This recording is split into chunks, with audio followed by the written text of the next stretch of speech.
there, everyone, and welcome to Histories Uncharted. I am your host, Shanna, and I am joined today with my, I feel like I say amazing co-host every time. That's because it's true. It is. So this is my amazing co-host, Cecilia. Hello, everybody. And welcome to another installment in our spooky Halloween series. We hope you've been enjoying it so far. They can't see your hand movements. It's cool. She was doing spooky hand movements that you couldn't see, but it was spooky. So hopefully you've been enjoying our tales of macabre poetry and impalements across Europe, and then our torture devices last week. So today we once again want to advise our listeners that this episode is adult content, and we will be discussing things that may be disturbing to some listeners. So if blood and gore and murder and mayhem is not your bag, turn back now. Absolutely, turn back now. I have no idea what's going on, so I can't give you fair warning. This is the whole going all over again.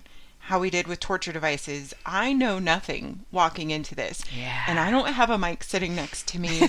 So I'm all by myself and I'm super lonely and this is really scary and I'm kind of freaking out.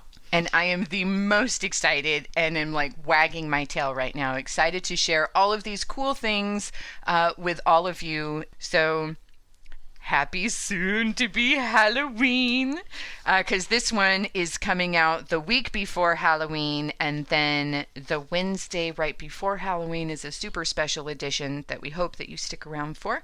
And if you're ready, let's do this. I am super ready. Okay, so are we going alphabetical the same way that we did? Yep, I was just about to say, like, it's very difficult to kind of put these into, like, pain or geographical or time periods. They're all over the place because everyone uses the same themes throughout history because, you know, when you find something that works, you stick with it. So we, once again, went alphabetical with these.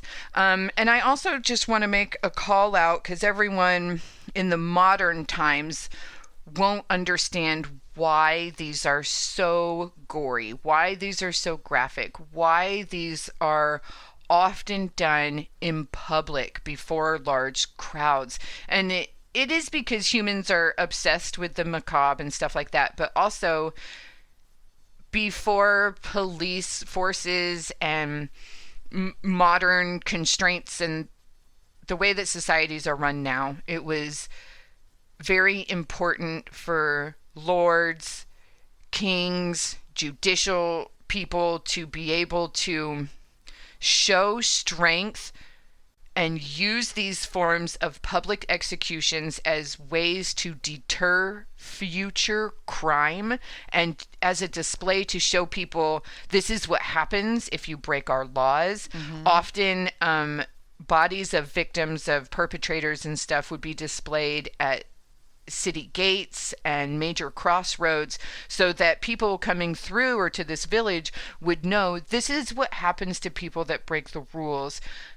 So it is really used as a deterrent to help keep people in line. Okay. So they do have fun with it. I'm not saying that there aren't sadistic monsters that come up with this insane stuff, but the purpose is legitimately crowd control, crime control, and deterrence for deviant behaviors. I mean, that makes sense. Because these are really, really horrific things. I mean, it's just, these are really terrible things to do to other human beings. And creative. And incredibly creative.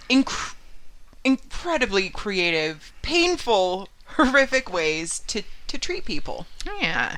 And on that, we're going to jump right into B, and we're going to start with the Blood Eagle. Boop, boop, boop, boop. This was used by the Vikings. All right. Okay, so first, the victim's hands and legs are tied up, and then their bare back is exposed. Ooh. Then the executioner stabs the victim by their tailbone and then up towards the rib cage. From there, each rib is separated from the backbone with an axe. I'm sorry, the ribs, so they're like separated out? Like they chop into them? Yeah, because From you the have spine? yeah, because you have to expose the lungs. So you break the ribs away from the spinal column at the spine, and then you peel them out, Oh my gosh. creating the wings. Wow. Which we'll get to. We're not even there yet. Okay, so Okay. you have pulled back your ribs. Then, with their internal organs in full view, they pull out your still breathing lungs, and then they display them on your back like a gory eagle wing-like display. Hence the name Blood Eagle. Bloody wow. I mean, I have to say the picture is very mild in comparison to what you have just described. It is. It's mentioned a lot in lore, but I think used rarely. Right. I remember seeing it in an episode of Vikings. Oh yeah, of it happening. Yeah, like Hollywood loves to display like this is probably happening a lot. And in the example of the very popular show that is on TV, it was taken from the most famous example, which is Ragnar Lodbrok, his son Ivar the Boneless. So these are Yeah. characters on the show, but these are real humans. So Ragnar was killed by the king of Northumbria. If you remember from the show, he was do. pushed into the pile of snakes and Yeah. killed that way. So Ivar took revenge on the king of Northumbria and did the blood eagle to him. I think in the show it was another Viking lord. In the show, I think it was. Yes. Yeah. So, but in real life, it was the king of Northumbria in revenge. That's insane. And disgusting. Yeah. It's a good way to start off. It is a good way to start off. The Vikings were very violent. Very violent people. But I feel like the Vikings really believed in that good death and dying on the battlefield, dying, fighting for the life of your people. And to be taken out that way, humiliated and, in front of... I imagine this was, like you said, this is done in front of people. It is definitely done in front of people, but in the Viking tradition, you kind of have one last saving grace, and if you don't scream out while this is being done to you, that's also considered a good death for them. Right. So if you didn't go out like a coward, which the king of Northumbria probably screamed his head off, but I think in the show that Viking leader that had it done to him didn't. He was very strong and just took the punishment. So that was a good death for him, even though it was a punishment brought onto him. That's insane. Yeah. All right, this one's one of my favorites. It's very little known, and it is horrific to contemplate. And it's simply called boats. Boats. Boats. Seems simple enough, right? Okay. So this is written by Plutarch. Plutarch was he died around 119 BCE. So he's writing hundreds of years later for things that had happened in Roman and Greek history. And this is a punishment with the condemned was taken to a body of water and placed inside a boat. Another identical boat was then sealed on top of him to make sort of a shell, with the man's arms, legs, and head sticking out the sides. Oh. He would then be force-fed honey and milk, and then it would cover his face, his arms, and his legs. After a time in the direct sun, his face and limbs would become completely covered with flies and other insects.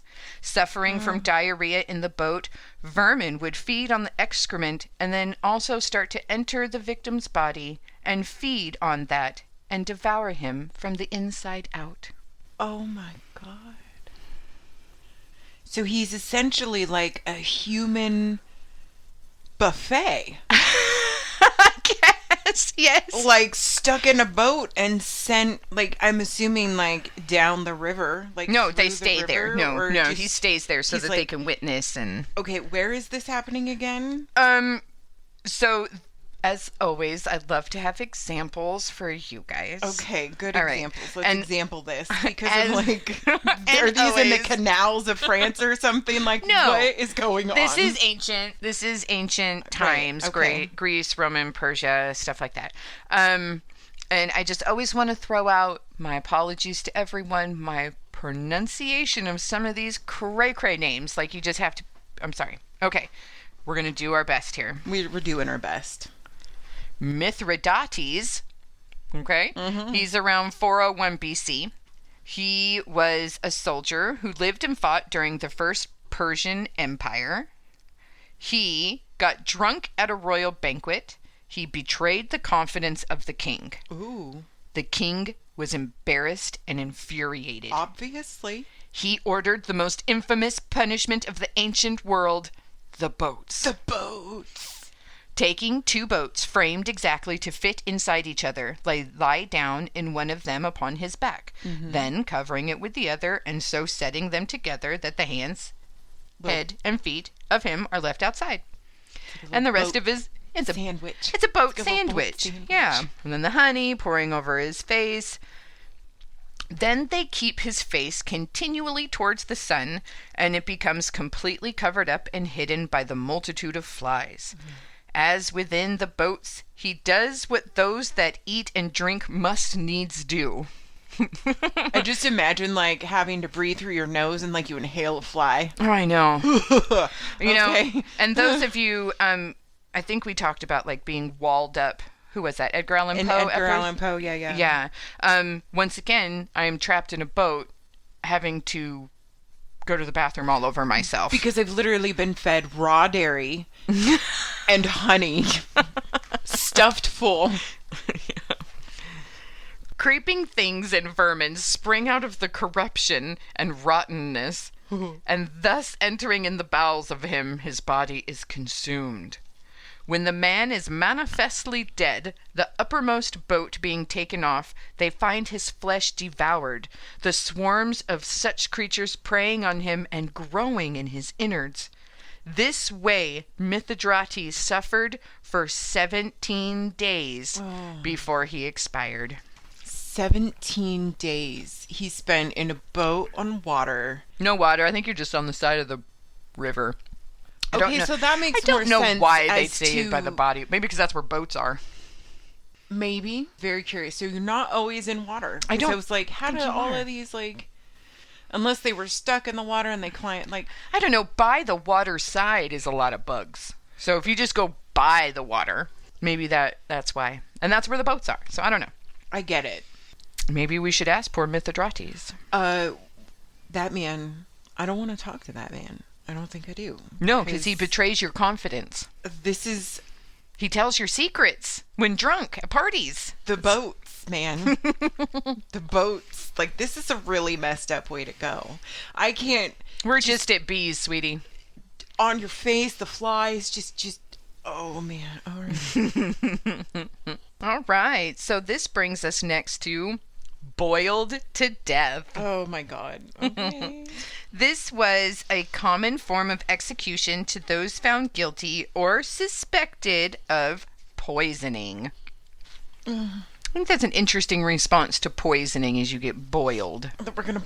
yeah, that is an interesting response. All right. So, in 1531, Richard Roos was accused of poisoning members of the household of this Englishman, John Fisher, who was the Bishop of Rochester, for which he was boiled to death.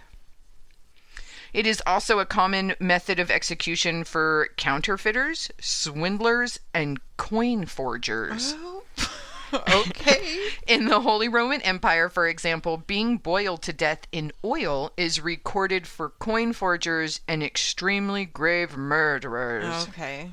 In 1392, a man was boiled alive in Nuremberg for having raped and murdered his own mother. That's random. I like the randomness. I'm sorry, you're going to hear really weird things.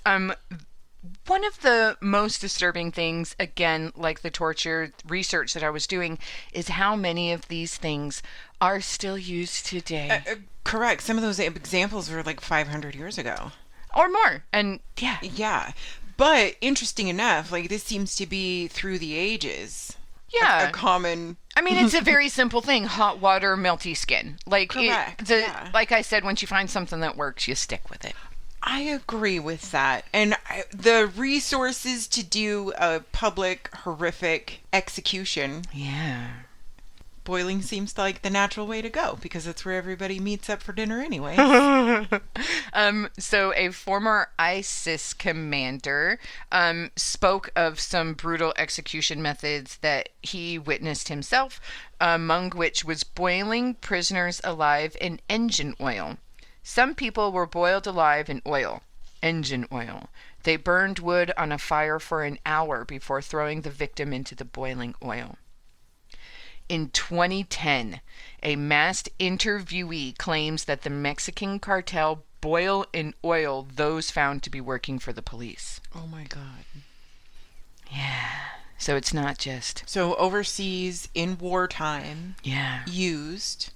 Cartels, In crowd cartels. control, punishments, So statements. still modern day ways of torturing those who... Oldie but a goodie. Wow. All right. Now we're going to move on to probably one of the most popular ones. This is called the Brazen Bull.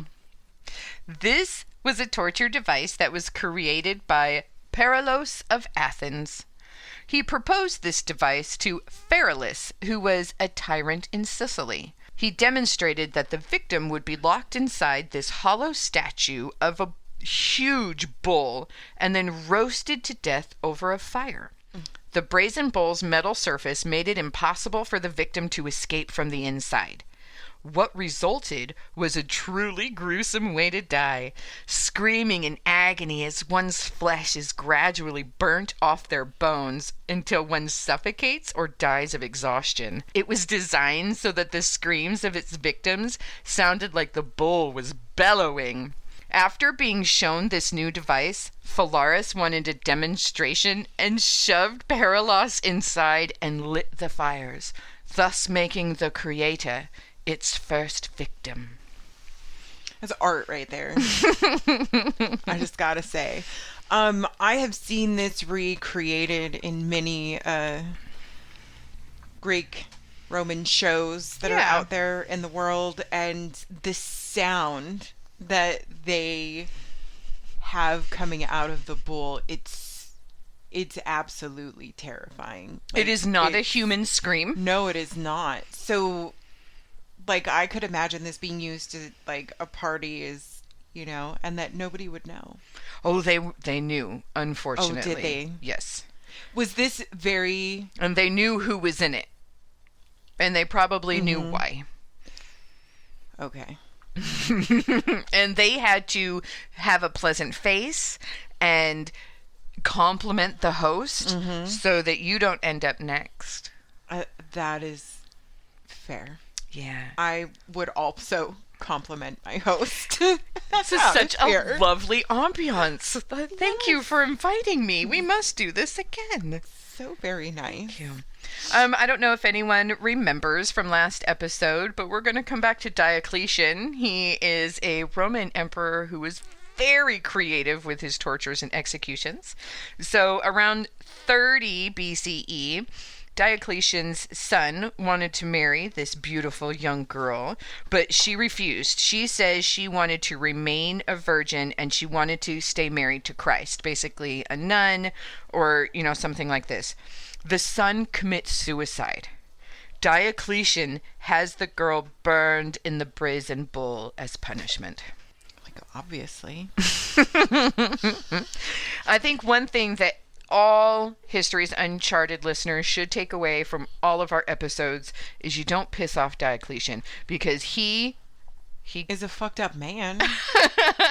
he's creative. He is also very creative in and spiteful. Being fucked up. Yeah. So that's fair. It's cool. Whatever, Diocletian. You do you, sir. He you did. Do you. And he does. He does. All over the place. He'll probably come back in more examples. He was all over the torture devices. Man, we are still in B at Buried Alive. Ooh, yeah, an Edgar fear. Ah, yes. God, that poem, that still gets me to this day. Okay, so this was a chosen form of execution for the Vestal Virgins. In ancient Greece, these were a group of young girls that were chosen before puberty, and then they take these vows of chastity and they serve the virgin goddess of the sacred hearth and flame called Vesta. So they lived in the temples and they served for 30 years, and their job was to keep the flame of Vesta alive, like the hearth, the fire, you keep this flame going. If they failed to keep the flame alive, they were whipped. If they broke their vow of chastity, they were executed. Ooh. Yes. And this is how they chose to die. This specific form, being buried alive? Yes, because it was against the law to hurt them or make them bleed, even though they could whip them if the flame went out. So they chose to kill them in a way that, again, it's like it was God's will. It absolves them of their death. Yeah. Because they weren't... Also, because it's slow and painful, this first one here kind of... So the verdict commanded that the executioner to place the perpetrator in the grave alive, and should place 2 layers of thorns, one beneath, the other above her. Oh. Prior to that, he should place a bowl over her face in which he had made a hole, and to give her through that, so that she could live for a longer time and think about the evil act that she was condemned for, a reed or a tube, so that she could breathe through it.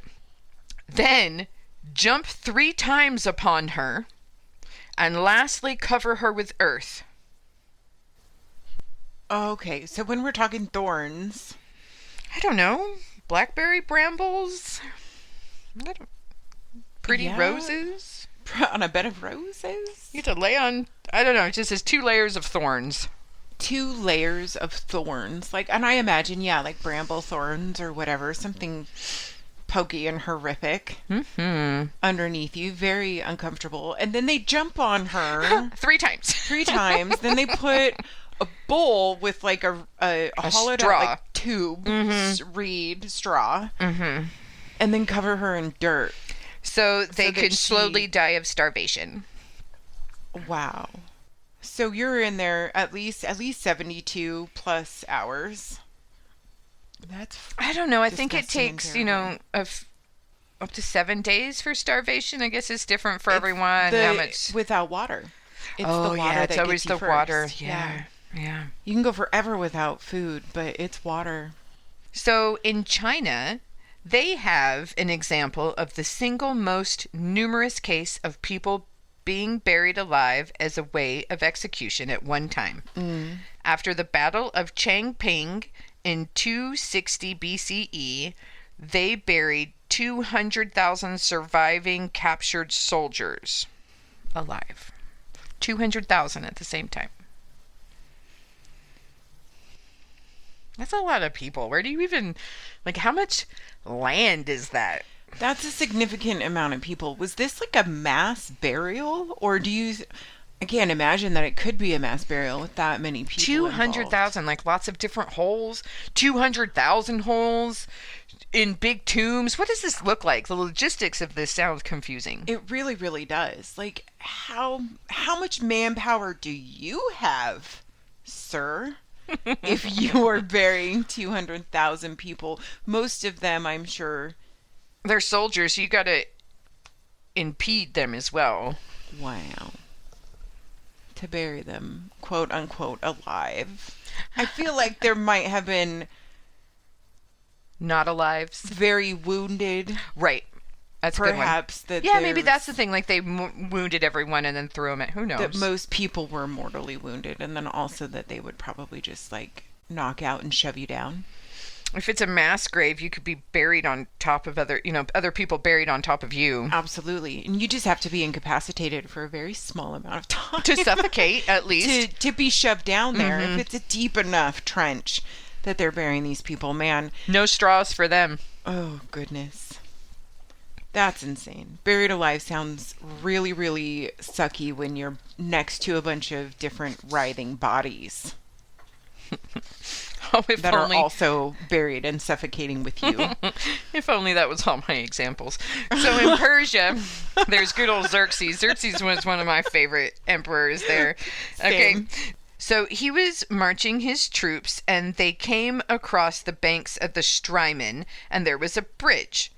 He was informed that this place was called the name of the 9 ways. He proceeded to bury alive so many in this place, so many of the sons and daughters of the inhabitants, because it was a Persian custom to bury people alive, because the wife of Xerxes, having grown old, caused 14 children of the best families in Persia to be buried alive, to show her gratitude to the god who is said to be beneath the earth. I'm sorry. Let's take some time to wrap that around my sweet, sweet little brain.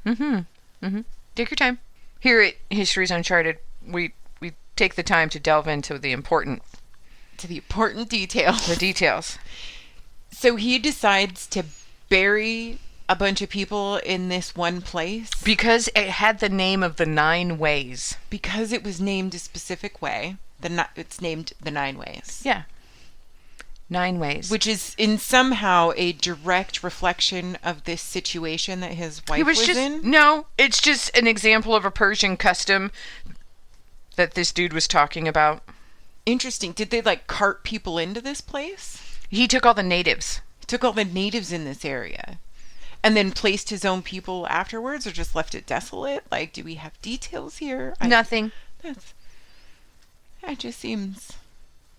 That's the secondary type of scholarly research that is available to any of our listeners that want to go down that rabbit hole. Truth, what a moment. It's named a place, so I'm going to just...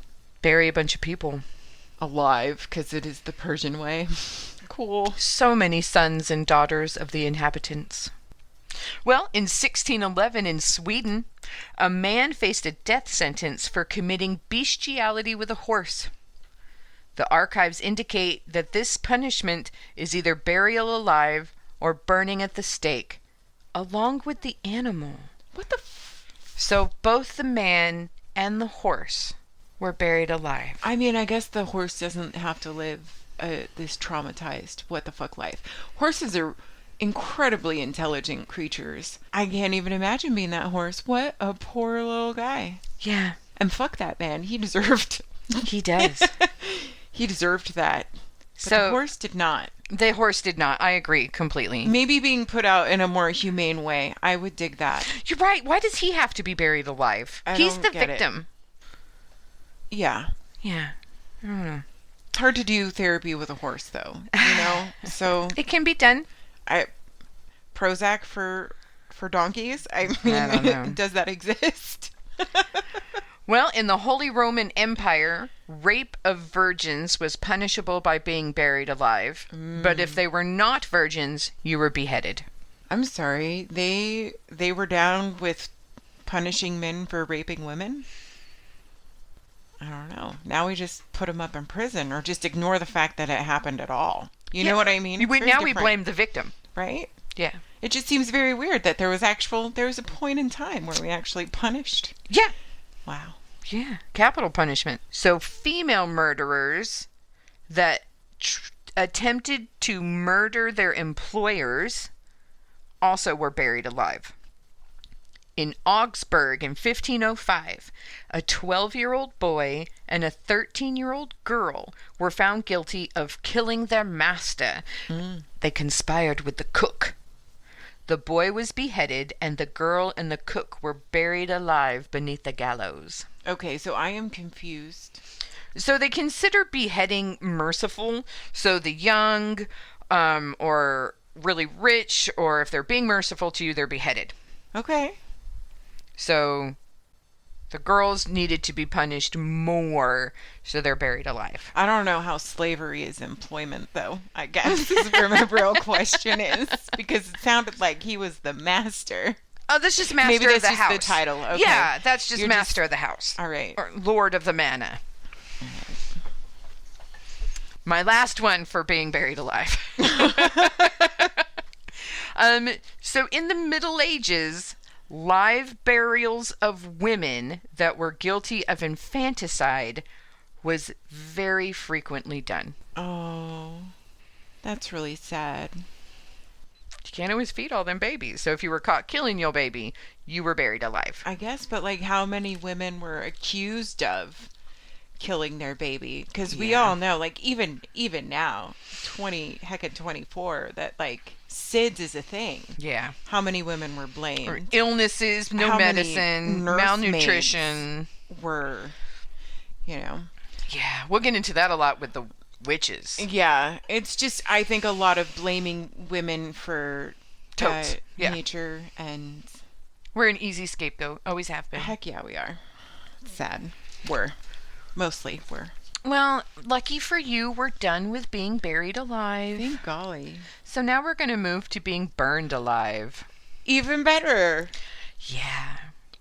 One of the most popular examples of being burned alive is a fun fact. One of the reasons why everyone is super suspicious about Friday the 13th.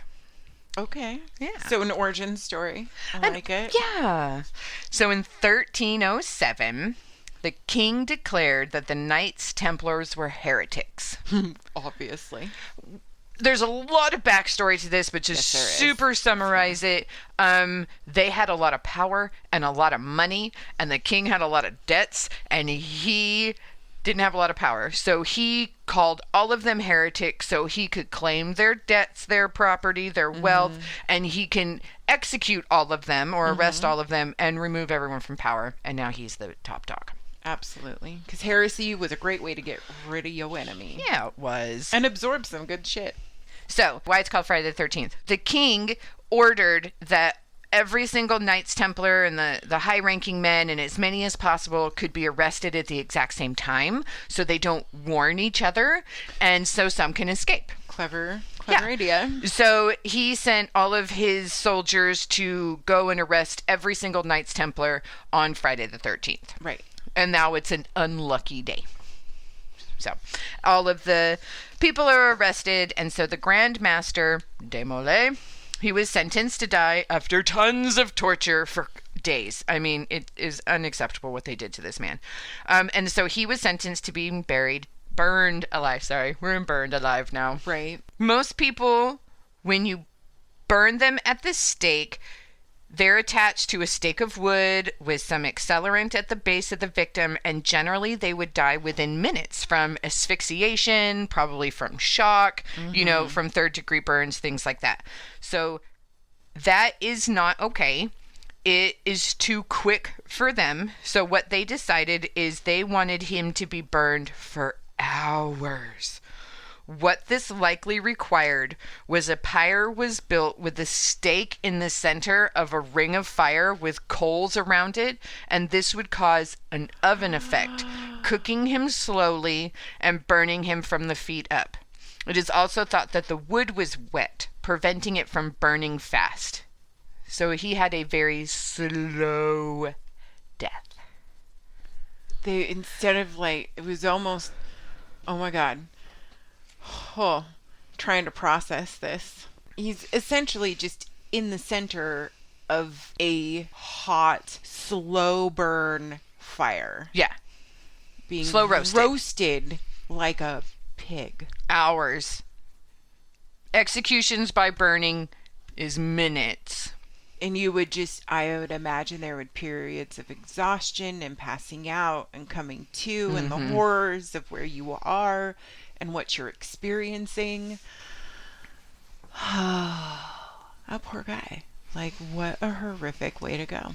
Yeah. Friday the 13th. It's an unlucky day. For reals. I don't know. Maybe I escaped. Friday the 13th are always extra lucky for me. Extra lucky. That's because you carry a piece of the dark and the macabre within you. That's fair. Yes. Being burned alive was such a fun thing. Lots of people did it. So in Babylon, looters of houses on fire were able to be cast into the flames, and priestesses who abandoned their cloisters would also be punished by being burnt alive. Furthermore, a man who begins committing incest with his mother after the death of his father could be ordered to be burned alive. Assyria. Okay, so we're going to do a whole episode on Assyria. They are one of my favorite empires, but a prostitute should not be veiled. Okay. Okay. Whoever sees a veiled prostitute shall seize her and bring her to the palace entrance. They shall pour hot pitch over her head and set her aflame. They're going to pitch cap her and then set her on fire? No capping, just pouring. Just the pitching. Mm-hmm. Yes. This is how the Assyrians treated their enemies. I cut off their hands. I burned them with fire. A pile of the living men and the heads over against the city gate I set up. Men I impaled on stakes. The city I destroyed and devastated. I turned it into mounds and ruined heaps. The young maidens and the men in the fire I burned. Man, he's gonna be like really messed up. This is all the Assyrians. They get their own episode. They are so fun. I don't know about that. They have really fun names like Ashurbanipal. Ashurbanipal. I mean, come on. All right. I mean, that does sound fun. Tiglath-Pileser. Tiglath. It sounds like Piglet. Like, I think it's a really good name for a cat. Tiglath-Pileser. Yeah, it's like Tigger or something. Yeah, that does sound kind of cute. I don't know. It sounds fluffy and fun, not like stacking heads up. You know what I mean? In the Hebrew tradition, this is the procedure for execution by burning. They immersed him in dung up to his knees, rolled a cloth and wound it about his neck. One pulled it one way while the other pulled the other until he opened his mouth. Thereupon one ignites a lead wick and throws it into his mouth. As it descends to his bowels and sears him from the inside, the person is burned alive on the inside. I thought that was fun. I'm sorry, what did they shove down, like, inside of him? A lead wick. A lead wick. Well, I mean, I know, like, magnesium... It said it just ignites the lead wick, so it must be something... It's, like, shoved down his throat, lit on fire, and then it proceeds to burn its way down through the esophagus into his... pierced intestines, I'm sure. Mm-hmm. Wow. Sears his bowels.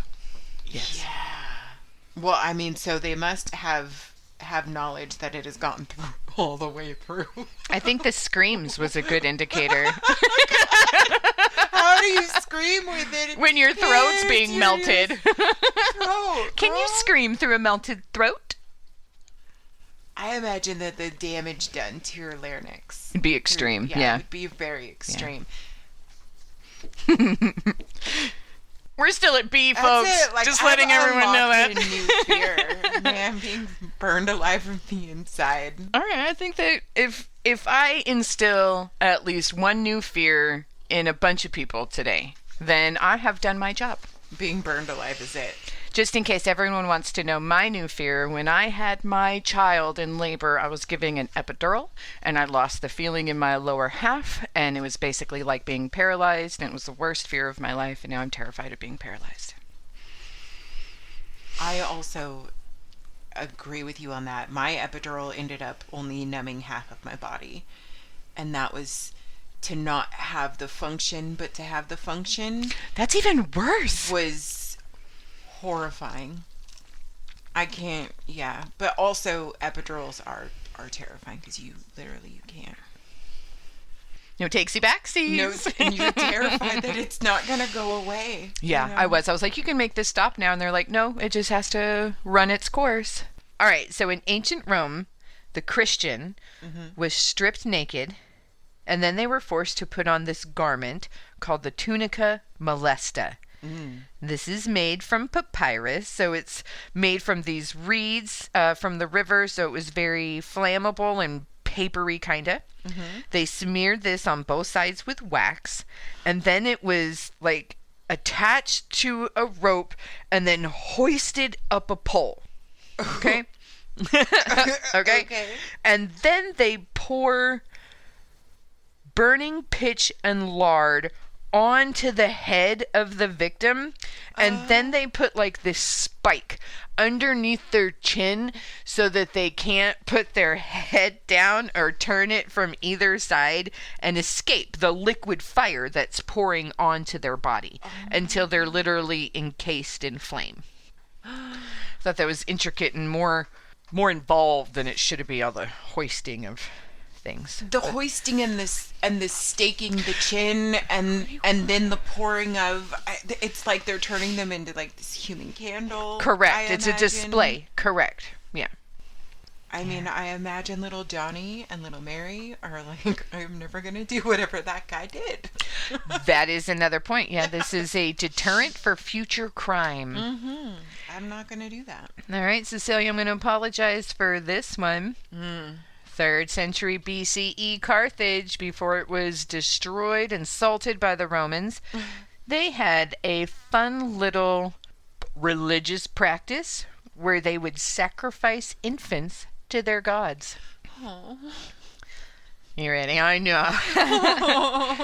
I'm all alone, guys. This one's going to be rough. So, we're just going to push through. Live infants were placed in the arms of a bronze statue. The statue's hands were then placed over a fire so that the infant slowly rolled into the fire.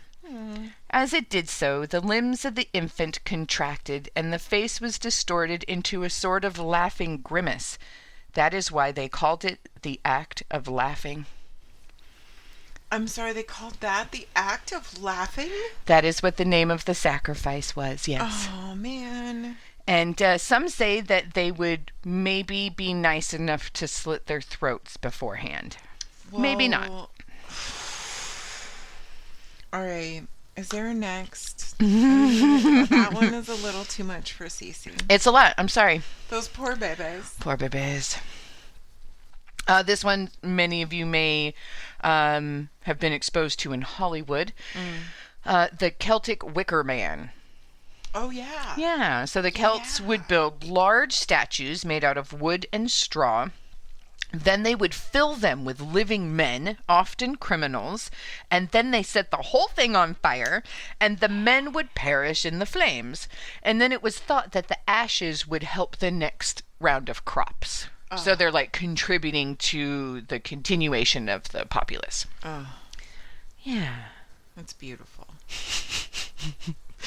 I feel like we're losing her already, folks, and we're just now starting C's. You know, everyone's got their different hobbies. This is true. And if you're listening to us today, we appreciate and see you. Absolutely. And Shannon has a wealth of knowledge when it comes to death. Yeah, I am. Funerary practices, burial practices, they're just fascinating throughout all the different cultures and periods in human history. It's just always been fascinating to me. Yeah. I mean, it's inevitable for every human. We're always going to die. It's interesting, all of the different ways that we have died. How we have died. Way to go, humans. You know, these Romans, they're so fun. They're so creative. They had so much time on their hands. So this is called clubbing, and it is not what we do now, unfortunately. Okay. This is a penalty for cowardice. All right. Makes sense. They're Romans. So when the Romans won a battle, any of the troops that had deserted their post and ran away would be hunted down and beaten to death by members of their unit because you ran away in battle. Okay, so it wasn't just enemy side, it was their side specifically. Yeah, it was the hunting down of their cowards. Their cowards. Correct, the Roman cowards. Interesting. So that's what happened if they won. Now, what happened if they lost?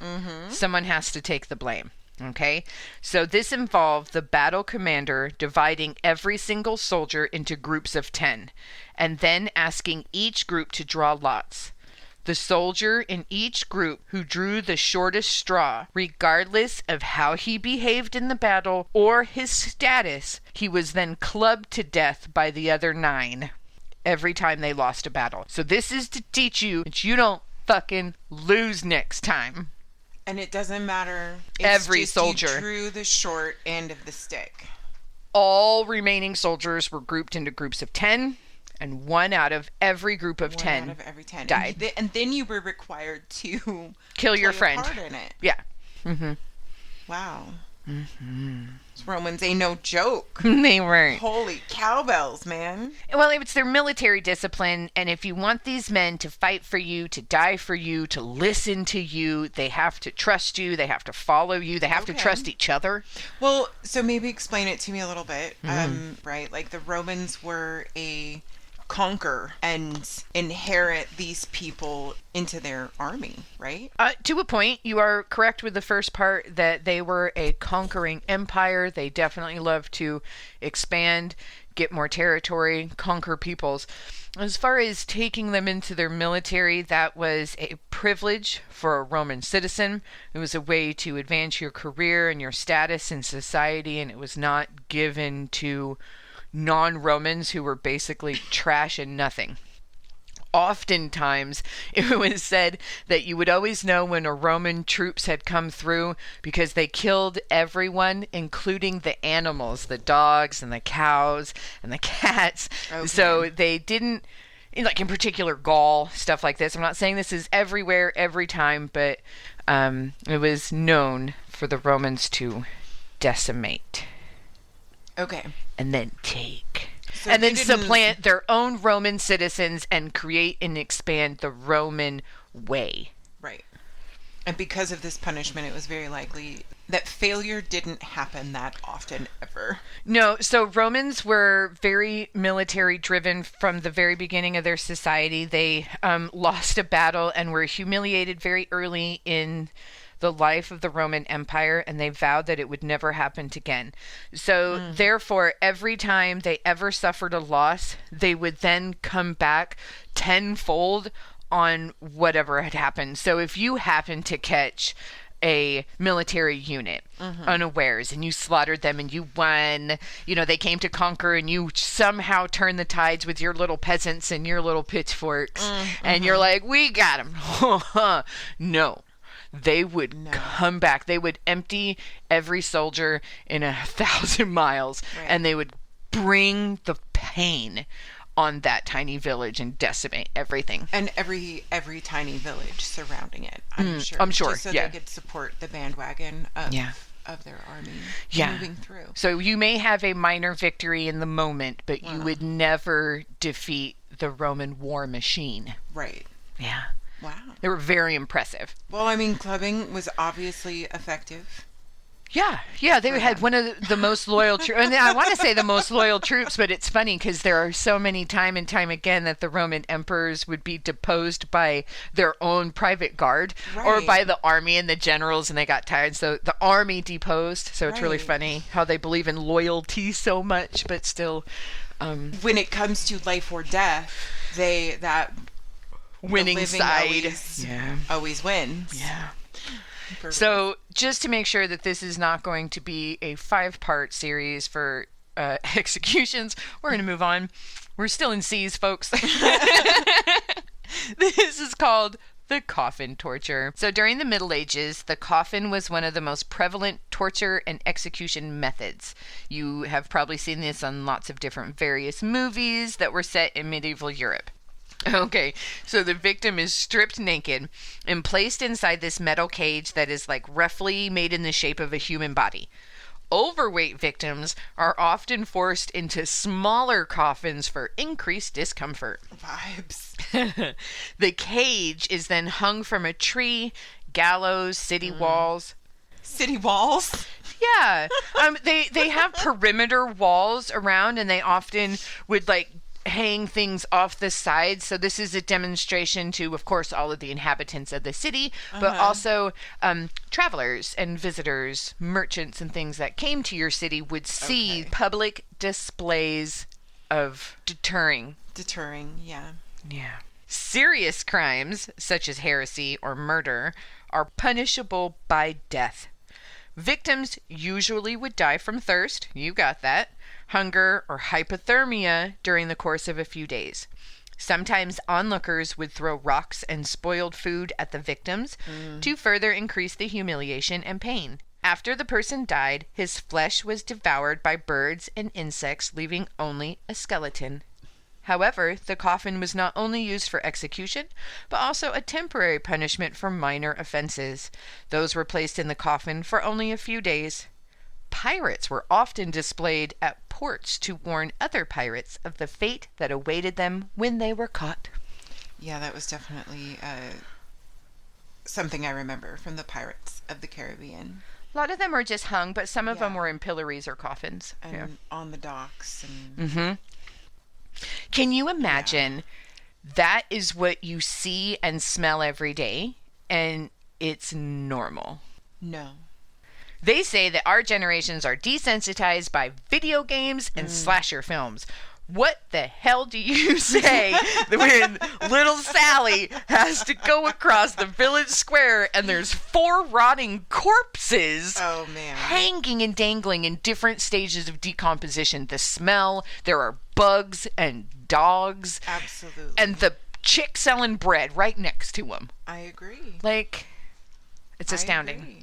Societies before modern times were definitely closer related and more on a one-to-one level with death. With actual death. Yeah. You are correct. Even now, the process is can be so far removed. Like, we literally have people that have professions of going to people in the throes of death, car crashes, etc., and they literally go from the ambulance to the morgue, and are often seen by a family member. It's not this great display. Even when we have public executions, it is behind closed doors and a certain number of witnesses, and it's documented and stuff, but it is not in the town square or televised or things like that. So Totally right. Coffin torture was definitely... it was a thing. It was used everywhere. Pillories were common. And a long heckin' process. I could only imagine the begging that you would have to pass by every day. Rough. Because, you were there for a reason. You were. Maybe. Yeah. And sometimes you were there just for being who you were. Yeah. Maybe you had a mental illness and they thought you were weird. Yeah. That's not okay back then. Not uncommon back then. All right, this one might be a little controversial, but it's definitely a thing. It was made very popular in one particular instance, but other than that super famous instance, okay, this was common. It was used across many different empires for a very long period of time, and you're going to know to what I'm referencing as soon as I begin. Okay, so this is crucifixion. The victim is typically stripped naked, beaten, and then forced to carry all or just part of a large wooden cross to the place of his final execution. They would then be nailed to the cross through the hands and the feet. Soldiers or bystanders would stab or beat or humiliate the victim. Being crucified upside down was considered a mercy, as death arrived sooner. The actual cause of death would vary by case, okay? So it could be anything from septic shock from the open wounds, or the prisoner grew exhausted and could no longer support their weight, and they couldn't breathe properly, and they would asphyxiate because their lungs were being crushed. All of this is done in a public fashion as a way to serve as a warning to anyone who was thinking about misbehaving. Crucifixion was ultimately abolished throughout the Roman Empire in 337 CE. So, it was a very common, very horrific, very public display of punishment that was used by many, many cultures and societies. Right. Yeah. That's very interesting. So, sounds kind of similar to like staccato. Am I saying that correctly? Strappado, where something like that. their arms are pulled up. I know you're not like this, but still that weight of... Right. Eventually your arms just kind of dislocating. Okay, so your feet are nailed like this, and so you can't put your weight on them. It hurts. So you're trying to hold yourself up, but you're not holding like this. You're holding through holes in your hands and keeping your body tense. This would take 1 to 4 days, as we all know. I think there was 3 days for certain people that are recorded to have died this way. So the exhaustion and the weather and the sun, and you have wounds because you've been Right. beaten and you're starved, and you've probably been in jail for God knows how long before you're finally actually sentenced. So it was very slow, torturous, painful way to die. Yeah. Yeah. Another oldie but goodie, crushed to death. Yeah. Yeah, we're going to go back to Rome. So Tarpeia was a Roman maiden who betrayed the city of Rome to the Sabines, all right? Ooh. She thought she would get rewarded a whole bunch of jewels, so she was instead crushed to death, and her body was cast from the Tarpeian rock, which now bears her name. That is exciting. Most of the time it was rocks because they're convenient. I would agree. Finding a big ass boulder than a nice, perfect little metal kettlebell. You know? Sometimes they were created just for that purpose. I mean, the fancy torturer in town, down in the dungeon. Had the nice tools and the good equipment. Yeah, Yeah. Everyone wanted to be tortured in his cell. for real. He had the good toys. He did. So a super common method of death through Southeast Asia for over 4,000 years was crushing by elephants. It would be your head. It was glorious. They would just like let an elephant just walk upon you. They are trained to obey the commands of their master, their trainer, and they would lay the sentence to die down, and then the elephant would step on the head and it'd go squish. Poor elephant. I know, having to be used in this fashion. For reals. I mean, if there's anything that modern day era has told us is that a lot of animals do have some sort of sense of self. Right. And what the heck? Yeah, this is man? probably traumatic for them. And, you know, spoiler alert, That's rough. this isn't the last time elephants are going to make a showing. Sorry. All right, so this one's fun. In France, you were required to submit a plea of guilty. Once you did, the state was able to confiscate all of your wealth and property and then kill you because you confessed, right? But if you did not admit that you were guilty, they killed you but could not take your property. And therefore, your property and your wealth could remain for your children or your wife or your family. Okay? Them's is the rules. So, Okay. So torturing you was super beneficial. Hence the creativities in the way we just... so there were a bunch of people Okay. that wouldn't say that they were guilty. Okay? Yeah, screw these guys. Yeah. So they used a method of torture, of crushing, to get people to admit that they were guilty. And they would do this by subjecting them to heavier and heavier stones placed upon their chest until their plea was entered, or the weight of the stones on the chest became too great and the condemned died. An example, this is a quote here. In such a case, the prisoner is laid in a low dark room in the prison, all naked but his privy members, his back upon the bare ground, his arms and legs stretched with cords into the quarters of the room. When this was done, he has a great weight of iron and stone laid upon him. His diet until he dies is 3 morsels of bread without any drink. The next day, if he lives, he has no more bread, but as much foul water as he can drink. People that choose such a grievous death get to save their estates for their children. So if you can endure this until it kills you, your children will keep your estate and wealth. And they're just like, well, we tried. We tried. But it didn't work out. Now they're dead, and everything is handed down to their kiddos. Yeah.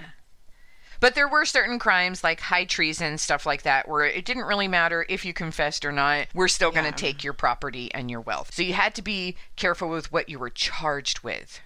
Treason and heresy could almost always take your property and your wealth. No matter what. But Yeah. this is just to fuck around and find out. See if we can shake this guy. It's a shakedown first. He didn't crack. We don't get his property. Next. Okay, so there's a really famous case in the United Kingdom. So there was a Roman Catholic martyr named Margaret. So she wanted to avoid a trial in which her own children would have had to give evidence against her. Okay. So she avoided that. So she was pressed to death March 25th, 1586. Reasonable. Because she did not plead to the charge of harboring Catholic priests in her house. Oh. She died within 15 minutes and had a weight of at least 700 pounds upon her chest. I wish you people could see her face. I'm sorry, a 700-pound, probably boulder, rock. Right, a cumulative. It's not one huge boulder. It's added. Yeah. So probably like slowly at a time, maybe? I don't know. Well, I mean, it was only 15 minutes. She made it 50, yeah. That's impressive. Okay, so there were several hardened criminals. This dude, William Spigot, in 1721, he lasted about half an hour under 400 pounds before pleading. Others refused to plead even under 400 pounds, and they were killed when bystanders, out of mercy, sat upon them. Bystanders witnessed like the suffering and were like, I can't handle this anymore. And they all chose to increase the weight to help this person die faster. I can't even imagine the things that they were screaming.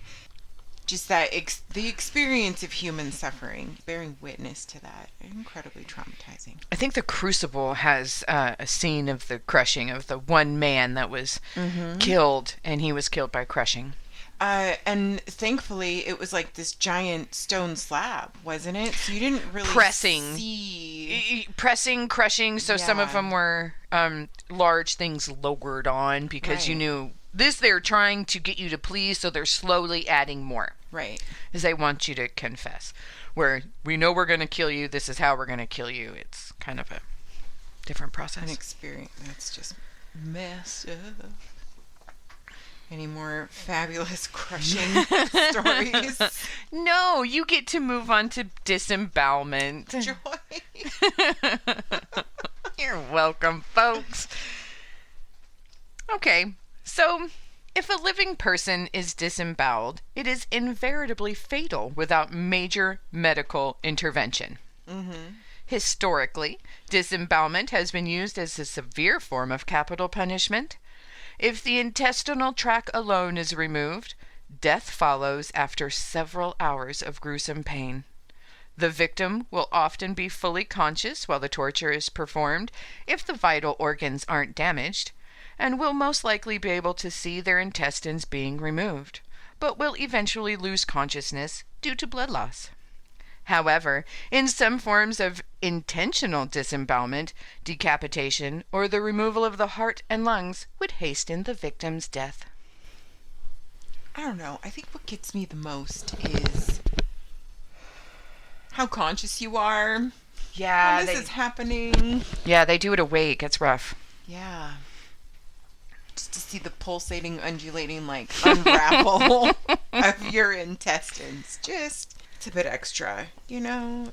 On the 10th of July, 1584, Balthazar Gerard shot and killed William of Orange. The assassin was interrogated and condemned to death almost immediately.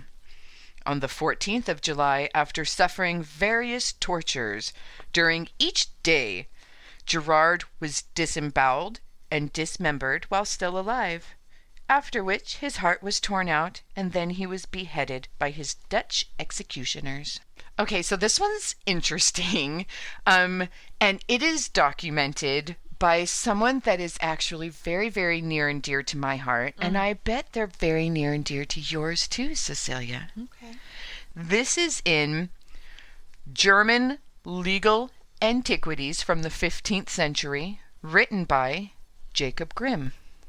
Ooh. Yeah. Okay. So this is a collection of ordinances for the German law code, written by Jacob Grimm. This one in particular is the terrible punishment to those that have stripped off the bark of a standing tree in the common woods. And whoever is caught stripping off a standing tree, then one is to cut up his stomach at the navel and pull out a length of the gut. The gut is then to be nailed to the tree. You gotta stop with the faces. I can't. I'm gonna have to turn around, folks. Okay. The gut is then nailed to the tree. And one is to keep going round and round that tree with the person so long as he has any part of the gut left in his body. Oh my God, guys. He's like spooled around the tree. It's like Ring Around the Rosie. Pocket full of gut. Pocket full of as much gut you got. Yeah. Oh round and around until it's all around the tree. Oh, man. Yeah, I'm not okay, guys. We're going to sleep good tonight, guys. I just want everyone to know that sometimes I do feel bad about having to say these things to you guys. Are truly terrible and atrocious things. But that doesn't ever really stop me. But I do want you to know, I see you, and I know that this one's going to hurt. 1593. A young German girl. She was pregnant. She became a widow a few weeks before. She was lying in her bed, consumed with her grief. She took a large knife out, opened her belly in a cross, and threw out the fetus, her own intestines, and dug out her spleen and flung that out as well. Wow. She lived for 10 hours after the act, and when the priest sought to bring her a final consolation and blessing, she said it would all be in vain because she was a daughter of the devil and was beyond any sort of redemption. Then she died. Wow. She was put in a sack and thrown in the river.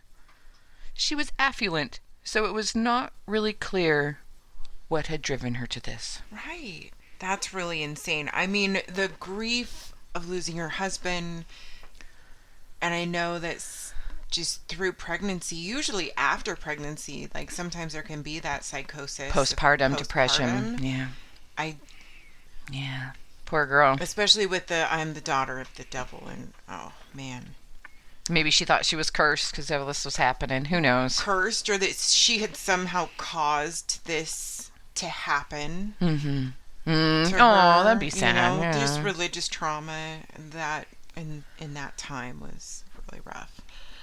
Well, as most of you know, in Japan, disembowelment played a central part as a form of execution or ritualized suicide of a samurai. In killing themselves by this method, they were free from dishonor resulting from any of their crimes. The Romans kind of felt the same way. So Cato the Younger committed suicide in Utica. His side had lost to Caesar, and as we all know, when the Romans conquer you, it doesn't turn out well for you. Yeah. So he decided to plunge a knife into his own gut in the dead of the night. According to Plutarch, Cato's son heard the commotion from a nearby room and called a doctor, who stitched him up and went and tucked him in. Cato then tore the stitching open and died. Wow. What a terrible way to die. Disembowelment. I don't know, like, to choose that, I understand the aspect of it being a ritualized, sacrifice of your life. I don't know. I think a form of suicide's rough.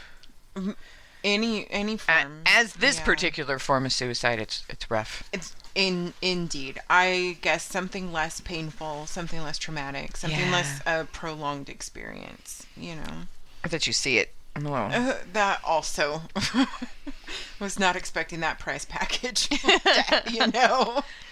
So while this one technically starts with an I put it under disembowelment because it's just a different fun way to do a disembowelment. Okay. And this is called the intestinal crank. The torturer would make an incision in the abdomen and attach the upper part of the intestine to a crank.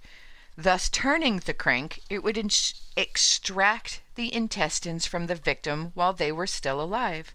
They would eventually die, but it would be a long, slow, and painful process. Again, the visual of that happening in front of you. I know, watching it is rough. Oh. Erasmus of Formia, we're throwing that out there, but he's also known as Saint Elmo. Okay. So he was a Christian. He went around baptizing and converting pagans. That Emperor Diocletian popping back up again. He didn't like that, so he had him arrested and tortured, as you do, but an angel helped him escape. What?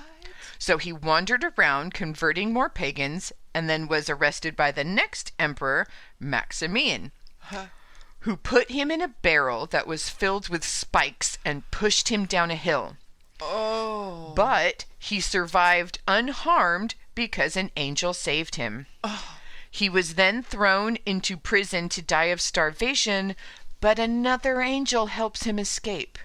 He goes and converts more pagans and is arrested again. Finally, done with all of these shenanigans, they have him disemboweled while still alive. Try again. Very propaganda-ish. No. Like the insane feats of this man and his angels. I don't know. It seems a little... I don't know. The barrel of spikes down the hill sounds fun. Like, how were you saved? Did the angel just, like, bubble you inside? Like, how were you saved from I don't know. that? The source says that once he got to the bottom of the hill and they opened the barrel, he came out and didn't have a scratch on him. Wow. Yeah, which would be just impossible. For real. Yeah. Okay, Cecilia, I think at this point we're going to stop and take a break because we have definitely been going on, and there is so much more fun stuff to explore. So we're going to pause here and say thank you so much to all of our listeners for sticking with us through this first part of this 2-part episode on executions. And I'm really hoping that you come back for part 2 to finish up the rest of the alphabet with me and Cecilia. Absolutely, because if I have to come back for part 2, so do you guys.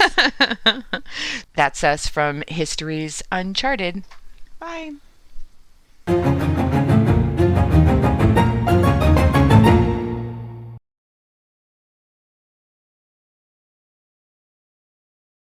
Hey there, everyone. We just wanted to take a minute to thank you for listening to us here at Histories Uncharted. We know you have lots of options to listen to, and we are super grateful you chose to share this hour with us.